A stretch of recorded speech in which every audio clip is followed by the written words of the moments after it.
China has declared a Canadian diplomat persona non grata. In a statement posted just after 1 o'clock Eastern Time, the Chinese Foreign Ministry said the move was a direct response to Canada's expelling a Chinese diplomat after reports he targeted the family of a Canadian MP and that MP himself. Beijing has now ordered Jennifer Lynn Lalonde, a Canadian consul based at the Consulate General in Shanghai, to leave the country in 5 days, May 13th, the deadline. China's foreign ministry posted a statement in English, and it says, in part, China strongly condemns and firmly opposes this and has lodged serious démarches and strong protests to Canada. As a reciprocal countermeasure in reaction to Canada's unscrupulous move, China decides to declare Jennifer Lynn Lalonde, consul of the Consulate General of Canada in Shanghai, persona non grata, who has been asked to leave China no later than May 13th. China reserves the right to further react. So we're covering this story in detail for you this morning. Janice McGregor in Ottawa, Patrick Falk in Singapore, and Patrick is going to lead off our coverage with the latest on what we heard today from China's foreign ministry. This was swift and decisive action that was taken by China, really confirming some of those concerns that you had there in Canada about what sort of countermeasures China might take if it went through with its decision to expel a Chinese diplomat, which is, we know, is what's happened. We did hear a bit more from the Foreign Ministry in Beijing earlier. As we know, Jennifer Lalonde has been given until May 13th, 5 days to leave the country. Similarly, Jiao Wei, the Chinese diplomat at the center of the storm in Canada, has been given 5 days as well. We did hear from the Foreign Ministry making it clear that this was a reciprocal move, but at the same time, we weren't given any indication as to why Lalonde was lined up in particular to be sent away from the country. From what we understand, she is of a similar level to Jiao Wei, so perhaps that it is a sort of direct tit-for-tat move, and it's been made clear that that is what's happening and nothing more. There were question marks about whether or not she might be actually of a higher rank than Jiao Wei was, but certainly this wasn't an unexpected move. As I say, the Chinese embassy in Canada had previously said that it reserved the right to take strong countermeasures, and it has also said previously that the claims that are being made by Canada are baseless, and said that it's a blatant slander against China. That's Patrick Falk beginning things from Singapore this morning. Now let's bring it back home, because we'll see today it's Cabinet Day, for example, and we'll be awaiting further comment from ministers as they arrive on Parliament Hill, what further reverberations there will be in Parliament today. Janice McGregor is in Ottawa to take us through what we saw yesterday. Certainly, Janice, some dramatic scenes in the House. That's absolutely correct, Heather. And frankly, this issue now has consumed the House of Commons. All other debates on any other topic are on hold, following a ruling by House Speaker Anthony Rota yesterday that found the government's handling of this situation breached the parliamentary privileges of MP Michael Chong. The Conservatives' outspoken criticism of the government in Beijing, and specifically Chong's vote condemning China's treatment of its Uyghur minority, made his extended family in Hong Kong a target for China's Toronto consulate.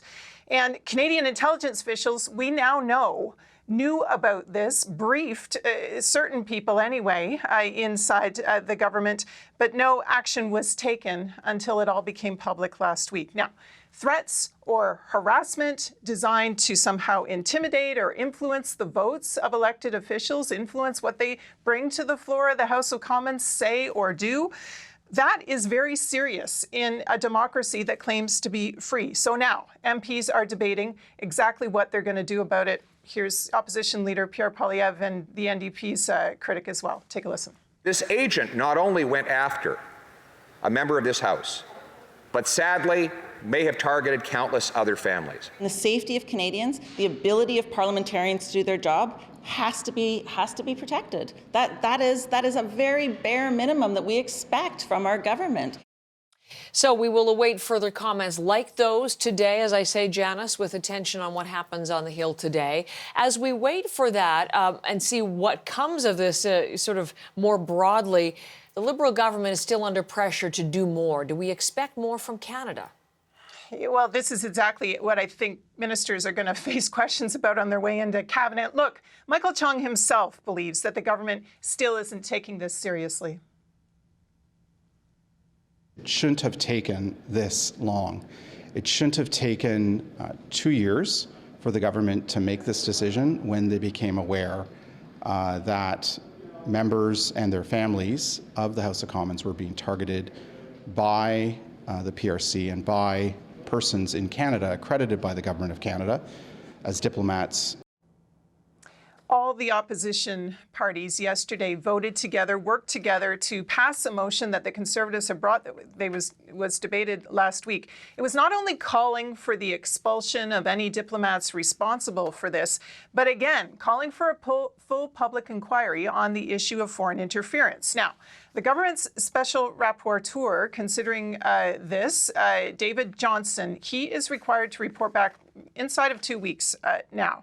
But in the meantime, that motion that passed yesterday also demanded the government create a foreign agent registry. Now, they're consulting about that, but they haven't actually done it yet.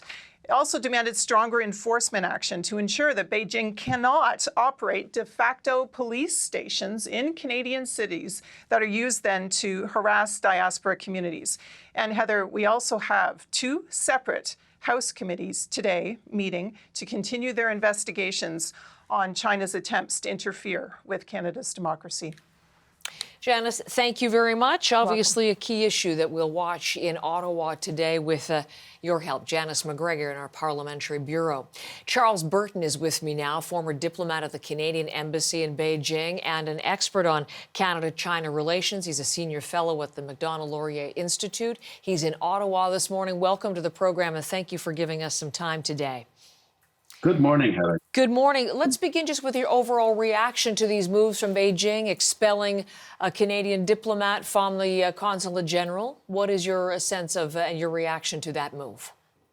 Well, I mean, that's completely to be expected and consistent with the norms of diplomacy that, you know, if we expel one of their people, they will expel someone comparable in China. You know, nothing unexpected or unusual about that. I think what we have to look at is if China will go beyond that and engage in some kind of spurious trade sanctions, violation of trade contracts to try and punish Canada, or indeed if we see any action taken against Canadian citizens in China, you know, up to even the kind of thing that happened to Michael Kovrig and Michael Spavor.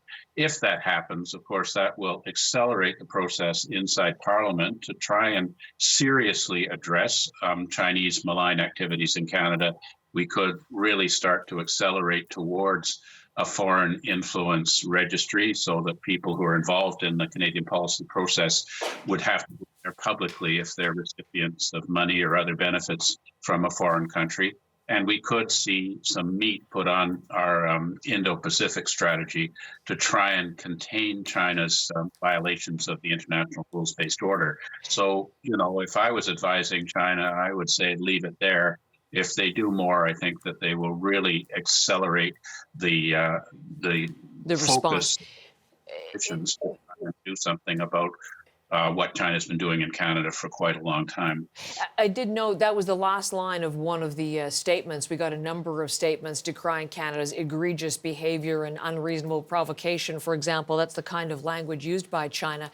But the last line, China reserves the right to further react. And you've just laid out a series of possibilities and could. What is your level of expectation that China will respond in that manner? Well, I mean, they typically do the wrong thing, and I think they might repeat it again. Certainly, they'd want to send out a strong signal to other nations that if if you crack down on China's influence, harassment, and menace operations, espionage operations, that China will extract economic and other costs. So, it's quite possible that that's what they will do. I certainly hope not. I'm concerned about Canadians in China who might be subject to some form of arbitrary arrest or harassment. And, I think it would be a bad time for anybody to travel to China until the dust settles on this thing. And are you thinking in terms of short term, an immediate further response here? I think we'll see something. If we're going to see something, it'll be within the next week. We'll take China, figure it out. You heard Janice and I speaking about Cabinet today. It's Cabinet Day on the Hill, and there will be questions to the ministers as they arrive. You mentioned a little bit about what you would advise the Canadian government to do, but what should Canada's next moves be? That'll likely be the question to those ministers today. Well, I think that, we've been sort of virtue signaling on China. We say that we're going to have an Indo-Pacific policy that will form a reset of Canada's relations with China. But we announced that back in November, and we're not seeing any movement on it. And we also have been talking about having some kind of law comparable to those of the UK, the US, and Australia, so that people who are recipients of benefits from a foreign state who have influence in the policy process would be required to declare that. And I think constraining Canadian politicians and senior civil servants from taking money from foreign states after they leave public service is maybe some kind of reward if they, put reports from CSIS about Chinese malign activities in the back door and don't act on them. So, I think that it's time for us to get serious and focused on this. And I think that, this might be stimulated by Mr. Johnston's report on May 23rd, but it might also be stimulated by the Chinese government really coming down heavy on us and further exposing the nature of that regime and the fact that it's really very hard for us to cooperate with China so long as they engage in behaviors towards us which are just so out of sync with the norms of the international rules-based order. And, harassing Michael Chong's family has really crossed a line that I think they will regret having crossed. And you heard in the lead up to you, as part of Janice's reporting, Michael Chong saying, critical of the government for taking as long as it did to act, 2 years after it was aware, and even with increasing pressure on the current government, not expelling that diplomat until just yesterday. How would you evaluate the timeliness of Canada's response? Well, I think that, regardless of whether the information reached the Prime Minister's desk or not, ultimately, the Prime Minister has ministerial responsibility in this matter. And the fact that Mr. Zhao Wei, the Chinese diplomat stationed in Toronto, was able to continue his activities of menace and harassment of people in Canada over a more than 2-year period. And he came to Canada in 2018 and presumably as a member of China's Ministry of State Security, whose function was to engage in influence and harassment operations. I think, that suggests that something went seriously wrong and that there should be accountability for it. Moreover, it's not just Mr. Zhao. I would speculate that there are dozens of Chinese diplomats in Canada who were involved in their extensive network of influence and menace operations, including the police stations and harassing of Uyghurs, Tibetans, Hong Kong activists, and so on here in Canada. So, if China does something nasty in response to the expulsion of Mr. Zhao, I'm pretty sure that CSIS has quite a long list of other diplomats that we would be well justified to expel. So today, in conclusion, Charles Burton, the status of Canada-China relations, has it changed as a result of these last 24 hours? Worsened, improved by what has happened? Where would you say the lay of the land is as we speak? I think that, the general trend is towards greater awareness of Canada's policy towards China not serving Canadian security and sovereignty interests, that we simply cannot sacrifice our security and sovereignty thinking that we can get expanded access to the Chinese market for Canadian business.